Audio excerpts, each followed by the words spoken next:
For Rock, Michigan, this is your TV6 Early News. Good evening, everyone. I'm Steve Asplund. In court today, the man police say was involved with drugs in the Keweenaw. The story on Andrew Patton tonight. An epidemic. That's how UP drug enforcement officers are describing the meth problem. Joining together education and economic development, holding one summit for both causes, why they rely on each other. Cold weather exercise, your Facebook story tonight. What's needed to keep active in winter, and what about the opportunities? Your TV6 Medical Minute tonight, Dr. Michael Grossman on urinary tract infections. From Weather Center 6, this is meteorologist Wesley Williams. We've had plenty of sunshine outside today, helping us to warm up. But a cold front coming in tomorrow will have a big change for your weather temperature forecast, and we'll talk about that next. I'm Mike Ludlam. Some of those beneficiaries of the warm weather, the UP tennis finals, will take a look at Division II girls. Plus, a children's book coming out, and it needs your help to get published. We'll tell you why next on your TV6 Early News. For Upper Michigan, Steve Asplund, Carl Bonack Weather, and Mike Ludlam Sports. This is your TV6 Early News.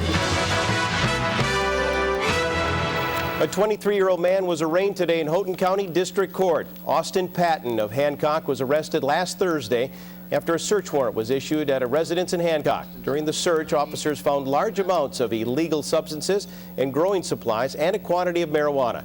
Patton was arraigned on charges of possession of marijuana. Lab results are still pending on other substances that were found, and additional charges may be brought. I can give you a better idea. Thank you. Is that acceptable, Mr. Dixon? Yes. Okay. You're to take a blood breath or urinalysis at the request of a police officer or a court officer and refuse the test or flunk the test. That's going to be a violation of your bond conditions, and it is my general policy to revoke bond. So no drinking and no drugging while you're on bond. You got that? Yes, sir.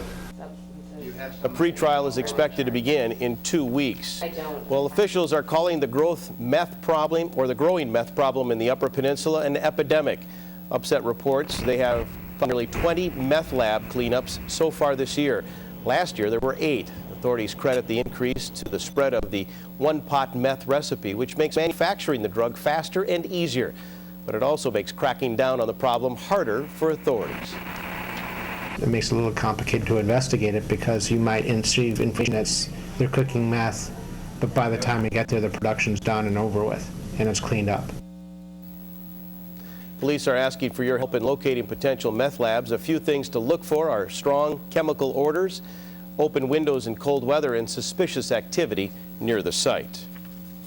Education and our economic outlook, 2 hot topics on the lips of many people. Today, they merged into one for the 2011 Upper Great Lakes Economic, Legislative, and Workforce Development Summit. It's the first time the 2 summits have merged into one. Many say this collaboration couldn't have come at a better time, as the State Board of Education recently made a decision that may impact them both. TV6's Nikki Davidson reports. The bar is going up for Michigan students' test scores. Yesterday, the State Board of Education in Lansing voted students have to score higher on standardized tests this academic year to reach a proficient level. But some of the educators, business owners, and economic development professionals at today's summit say that's a mistake. They say it's more important to work on honing individual strengths to create an educated community and a strong workforce. There are some students who will be able to succeed academically or overachieve academically, but we're here for everybody. There's so many different needs that we feel we need to address that we can't put every single bit of our attention on just their academic test scores. Low birth rates and a large number of people leaving the UP to look for employment continues to threaten many schools' funding due to declining enrollment. But workforce professionals say there will be jobs here for students after graduation, specifically in mining and manufacturing. What we have to do is make sure that a lot of our retirees, or baby boomers as you call them, walking out the door with all that knowledge are passing it on to the younger generation. So we have to make that connection, and I think now is the time. With hundreds of millions of dollars cut statewide from the education budget, educators say they'll just continue to do more with less to give each student the aid they need to achieve those scores and also find a place in this community. So our low achievers still matter greatly to us. We want to make sure that they have a place in our economy. Nikki Davidson, TV6 News, Marquette. A Wisconsin man was hospitalized today after falling at Conglomerate Falls near Black River Harbor in Ironwood Township. 61-year-old Nell Svensson apparently lost his footing when he was taking pictures of the falls. Authorities say he struck his head and was unconscious for a short time. He was carried about 1 mile to an ambulance. He's being treated at Aspirus Grandview Hospital. Market Board of Light and Power crews have been hard at work replacing old meters with new technology aimed to help consumers save some money. BLMP workers have replaced over 70% of the meters in Marquette Township and the city so far. The new meter will allow for voltage and load monitoring through two-way communications. This means the Board of Light and Power will be able to actually read on-demand readings, not just estimate them. The money savings will be in the form of our load control. Rather than building or producing more electricity than is needed, we're able to respond to the needs of the customers as it changes during the course of the day. Board Light and Power will also be able to detect outages and dispatch crews to locations immediately. And for more information, head over to our website at uppermichigansource.com and click on the news story. Well, our Facebook story of the day takes a look at exercising in the cold. And with the end of the warmer seasons, some of us think it's time to stow away our bikes and sneakers and hibernate, but not here in the UP. We have plenty of beautiful outdoor weather to use and have for recreational purposes. Downwind Sports in Marquette is stocking up for typical winter recreation, including snowshoeing and cross-country skiing. They say it's actually easier to work out in the Upper Peninsula during winter because of the large amount of snow offering a lot of opportunities. But what's this year's cold weather trend? Well, winterizing your summer workout routine. They're making footwear that's lightweight but will keep your feet warm, and people are starting to explore a lot of the trails. We're also seeing a lot more people extending their bike season and biking year-round with studded tires, with wider tires that are able to float through the snow. So it's those people that have that passion for biking, and they're making it a year-round sport now. Downwind says the most important part of working out in the cold weather is dressing properly. There's no bad weather, just bad clothing. They suggest new lightweight wool or synthetic material which absorbs moisture. Now for tomorrow's possible Facebook stories. First, MDOT funding. Where does the money come from for roads and bridges in need of repair? Second, Sawyer Housing. Who owns and cares for the abandoned properties at Sawyer? And are there any plans for those properties? And third, haunted houses. Where are they in the UP? Go to the TV6 Facebook page and tell us which story you want us to cover. Well, it was a foggy start to the day for some of us, especially here in the Negaunee area, but it's finishing up on almost a summery note, Carl. Yes, it is, and well, it was nice today. We were in between systems. Check out Marezitos in Marquette. Currently 64 south breeze. The barometer, though, is falling as a new system approaches. And, well, the system that's been bugging us over the last several days has brought us some big rains. In fact, 2.4 inches in the 5 days, Friday through Tuesday. That's the most since the middle and end parts of June. And so far for September 2011, 3.66 inches. That's actually above the long-term average for the month so far. And we will get another shot along with wind. There is a wind warning for the Copper Country and also from just east of Marquette over to Grand Marais along the Lake Superior shore for late Thursday and Thursday night. A wind advisory elsewhere. We'll tell you what to expect. But first of all, our Portage Health Houghton Hancock weather cam. Quiet now, but big changes coming up. We'll talk about that in a few minutes. Thanks a lot, Carl. Your TV6 Medical Minute is just ahead tonight. Dr. Michael Grossman talks about blood in your urine, what this could mean and what should be done when it's spotted. And then later, a local history book is coming out, but your help is needed. We'll tell you about this child's tale following sports on your TV6 Early News. Blood in the urine, otherwise known as hematuria, is never a normal condition. Hematuria has multiple causes, the most common being urinary tract infections, kidney or bladder stones, trauma. Even running can sometimes cause hematuria. Kidney disease, and the most serious cause of hematuria is cancer of the kidney or cancer of the bladder. When you see your doctor, he undoubtedly will do a urinalysis, checking for the cells in the urine, and sometimes looking for malignant cells. CAT scan is usually recommended to visualize the kidneys and bladder, and usually a trip to the urologist or kidney specialist who will look in your bladder with a scope called the cystoscope, looking for stones or tumors. Treatment of hematuria depends on its cause. As I said before, hematuria is never normal, so if you have this condition, see your doctor. For TV6's Medical Minute, this is Dr. Michael Grossman. And your TV6 Medical Minute can be seen every Wednesday right here on your TV6 Early News. The competition may be heating up more than ever for this year's Nakamanon Ski Marathon coming up in 2012. Organizers have announced a cash purse total for the race at $4,000. They say the new purse total will likely bring in more professional racers from out of town. They'll also be capping off the number of racers at 1,300 this year in order to better prepare for the race. Currently, they're working on updating the trail and other additions to give each racer the best experience possible. We do have a racer survey at the end of the year, and we listen to the racer surveys. So every year we do improvements to help the racer. This year's race will take place January 27th and 28th, 2012. They hope to have 500 people registered by the end of September.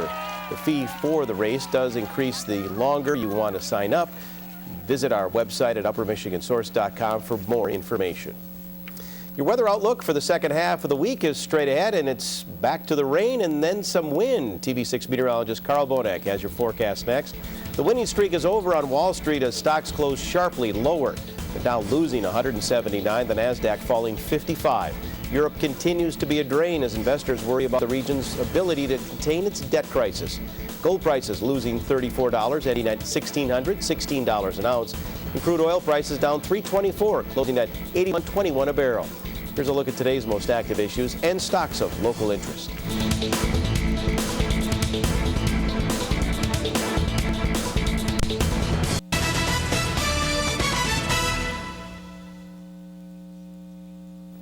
Temperatures across the Upper Peninsula mild, as warm as 69 at L'Anse and 67 at Iron Mountain. Everybody at least 60. The coolest up at Copper Harbor at 64 Menominee. And downstate, a reading of 60 at Detroit. Lots of clouds here, but 70 at Sault Ste. Marie, at 74 at Duluth. Here's what's going on. The pesky upper low that's been plaguing our weather really hasn't moved very much, but the moisture is concentrated more around the center. Here's the surface low. It's now in the southwest corner of the Lower Peninsula. Off to the west, here is the kicker, as we call it in the weather business. A cool front now in northwest Minnesota. Low pressure on the Manitoba-Ontario border, and that will help to shove this system off to the east. Lots of scattered showers in the Lower Peninsula. There was some heavy rain around Chicago a little bit earlier.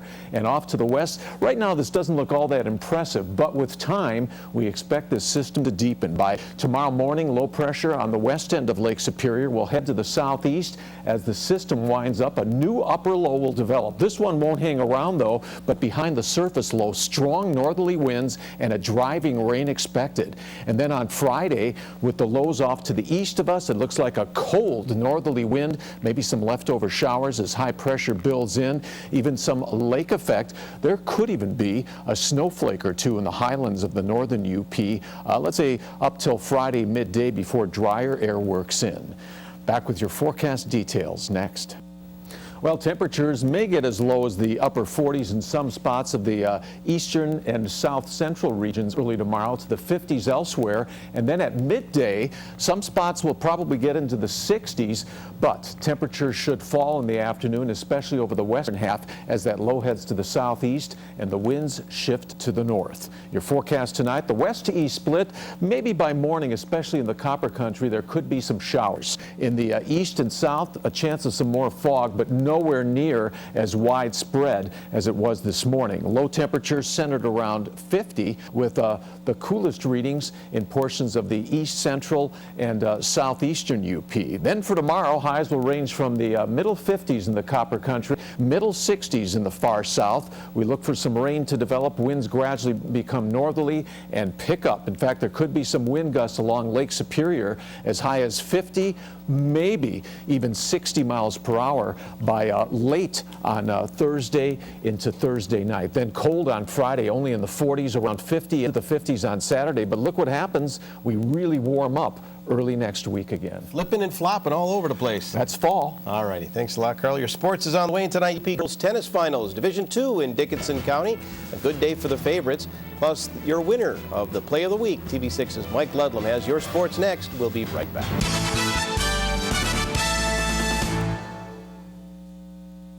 Good evening, everyone. Westwood was the favorite going into the Upper Peninsula Division II Girls Tennis Finals. The Patriots placed players in 7 of the 8 finals. Let's go to Kingsford and see how Chris Jackson's club would do.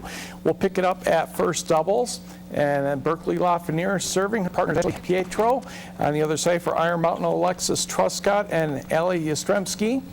And the point's going to go nicely for a while, and then Yastrzemski says that's enough of that, puts it away with the overhead to take the point. This is second set action.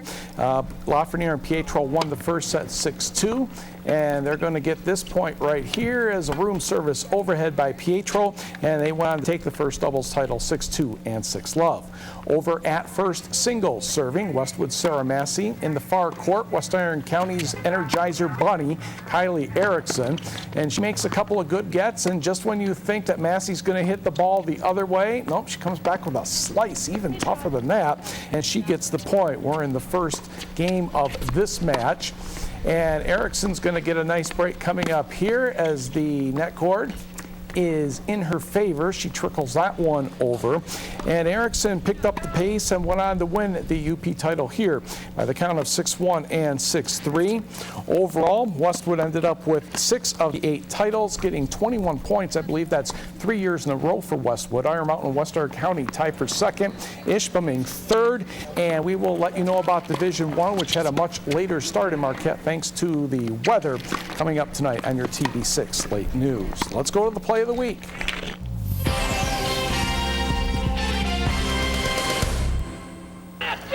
Menominee's Tanner Mocco finds Bobby Olson on a crossing route, and Olson takes it from there into the house. And head coach Ken Hofer of the Maroons beat his son Chris and the Kingsford Flivers 48-14 last Friday. This play received just over 50% of the vote. A Marquette touchdown pass from Kurt Kalavecki to Kassam Kunala, a screen pass of sorts, maybe a short pass, and a 4-2-6 Redmond victory over Gladstone's the runner-up with 37%. A Michigan Tech touchdown from Tyler Scarlett to Stephen Worthy was third. If you have video that you believe should be a nominee for the TV6 Play of the Week, I think you know what to do by now. You can go to our website at uppermichigansource.com and send it to us. That way you can email it to us, you can put it on a DVD and send it to us at the station. All kinds of opportunities. And don't forget, running out of time to get those nominations in for the Thanksgiving Day Packers-Lions game. 4 tickets, 4 food vouchers, and the winner will be announced on Friday. If you can still read the small print, it says must be 18 to play and no purchase necessary. Central Collegiate Hockey Association preseason poll is out, and you'll find this very hard to believe, but the media and coaches agreed on the first 5 teams. This does not happen often. Notre Dame on top, Miami second, Michigan third, followed by Western Michigan and Alaska. You're looking at the coaches' numbers here, well, because Northern was better in the coaches poll than the media poll. So put the Wildcats sixth, followed by Ohio State, Michigan State, Ferris State, Lake Superior State, and unfortunately Bowling Green was 11th in both polls. Well, it's promise there for some teams. Yeah, that's right. That's right. And a former NMU Wildcat, Gregor Hansen, has just picked up a deal. He's going to be trying to play for the Florida Everblades of the East Coast Hockey League. Oh, so good sunshine and hockey. Good for him. Yes. All right. Thanks a lot, Mike. Coming up, we'll tell you about a kid's story that's looking to be published, but it could use some help. We'll tell you what it is next. Finally tonight, authors of a new children's book exploring the unique history of the Upper Peninsula are looking for funds to get it published. Haley's Treasure tells the story of a girl who goes to visit her grandmother in Munising, where she learns about the culture of the area. Natural features like pictured rocks as well as local fine art are central to the story. But before it can get into the hands of children, $5,000 needs to be raised through the Kickstarter campaign. With this book, the Kickstarter campaign sort of works where people, they give a little bit of money and then they get something in return, and the more they give, the more of the return they get. And so some of the bigger kickbacks are pieces of my jewelry, and some of the smaller ones you can get a book. To donate to the campaign, head over to our website at uppermichigansource.com and click on the news story. And a last look at the weather, a nice day to end it out today. In between systems, the new one deepens over the Great Lakes tomorrow. We expect rain and then wind. Really windy, especially along the Lake Superior shore tomorrow evening. I can't wait. All right, thanks a lot, Carl. That does it for us. NBC is up next with Brian Williams. For all of us here, have a good night and join us online anytime.